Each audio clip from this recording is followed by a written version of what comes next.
আসসালামু আলাইকুম। প্রিয় দর্শক, অন্য মঞ্চের আলাপচারিতায় আপনাদের আমন্ত্রণ জানাচ্ছি। আজ আমাদের সঙ্গে আলোচনার জন্য রয়েছেন আসসালামু আলাইকুম। এনবিআর এর কর্মকর্তা কর্মচারীরা কাজে যোগ দিয়েছেন অনেক নাটকীয়তার পরে। খুব আকস্মিকভাবেই সরকারও হার্ড লাইনে গেল, আর এনবিআর এর কর্মকর্তা কর্মচারীরাও কাজে যোগ দিল। এই ঘটনার মধ্য দিয়ে দুইটা জিনিস। এই 11 মাসের মধ্যে অন্তর্বর্তী সরকার এই প্রথম একটা হার্ড লাইনে গিয়ে একটা আন্দোলনকে তারা দমন করতে পারলো বা নিয়ন্ত্রণ করতে পারলো। আর এই প্রথম একটা বলা যায় যে একটা আন্দোলন বেশ, যেটা সর্বব্যাপী ছিল অন্তত এই প্রতিষ্ঠানের, সেই আন্দোলনটা ব্যর্থ হলো।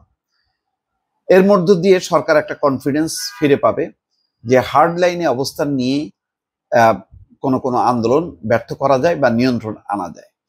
কিন্তু সবসময় হার্ড লাইন ভালো না।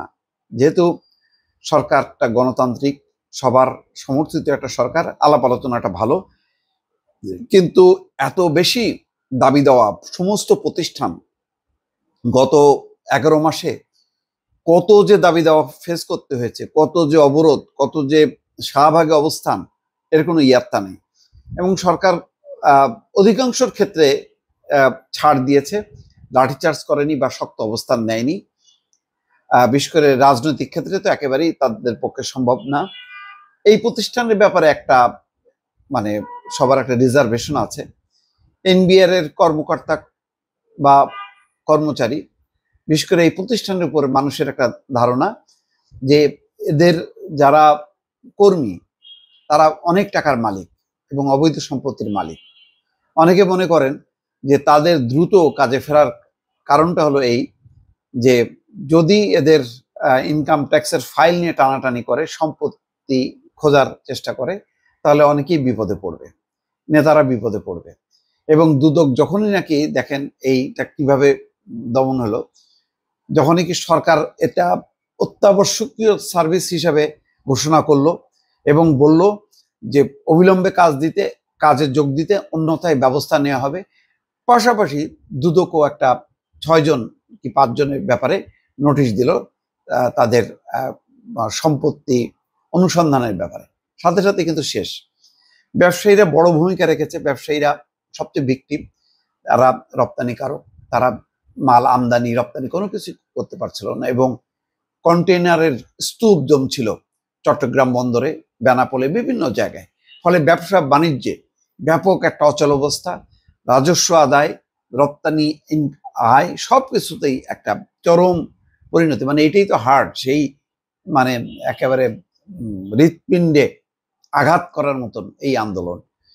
তো স্বাভাবিক সেখানে সব অচল অবস্থা। এবং আবার একই সঙ্গে এখানে এনবিআর এর একজন যারা কর্মকর্তা কর্মচারী, তাদের বলতে গেলে অধিকাংশেরই মানে সমস্যা আছে, আর্থিক সমস্যা আছে, যে যদি আয় ব্যয়ের হিসাব মেলানো তাদের পক্ষে এটা খুবই কঠিন হবে। এবং যখনই কি টান দেবে পরিবার পরিজন আত্মীয় স্বজন নিয়ে, তখন তো পরিবার ঝামেলার মধ্যে পড়বে, এটা সামাল দিতে পারবে না। তারপর ট্রান্সফার হবে, অনেক লাভজনক জায়গা আছে সেখান থেকে যে ট্রান্সফার হয়, বদলির আতঙ্ক, সবকিছু মিলায় এবং ব্যবসায়ীদেরও একটা চাপ মিলায় তারা কাজে যোগ দিল। এটা একটা বলা যায় যে, তবে সমস্যা যদি যৌক্তিক থাকে সেটা সমাধান করা উচিত। আমি এখন অন্যের দুর্বলতা নিয়ে, সুযোগ নিয়ে আমি এটাকে দমন করলাম, এটা ভালো কাজ হবে না। বরং আভ্যন্তরীণভাবে যে অসন্তোষ হবে, তাতে সরকারের যে রাজস্ব আদায়, শুল্ক আদায়, সেই জায়গাগুলোতে ব্যর্থ হবে।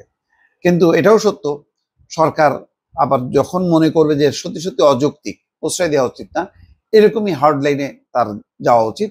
সরকারকে দুর্বল যদি কেউ ভাবতে থাকে, তাহলে সরকারের শুধু এই ধরনের ঘটনা না, সামনে যে নির্বাচনের একটা গুরু দায়িত্ব আছে, সেই গুরু দায়িত্ব পালনেও মানে অনেকে বৃদ্ধাঙ্গুলি দেখাবে, মানতে চাইবে না। তখন যে নির্বাচনী সংঘাত হবে, তাতে নির্বাচনটা পর্যন্ত করা কঠিন হয়ে যাবে।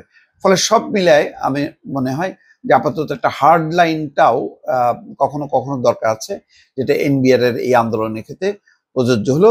তবে আবারও বলি যে যৌক্তিক আন্দোলন, যৌক্তিক দাবি অবশ্যই এটা পূরণ করা উচিত, এটা উপেক্ষা করা উচিত না। নতুবা আবারও সেটা বারুদ্ধ হয়ে থাকলে আবার সেটা বিস্ফোরণ হবার সম্ভাবনা থাকবে। দর্শক ভালো থাকবেন, আল্লাহ হাফেজ।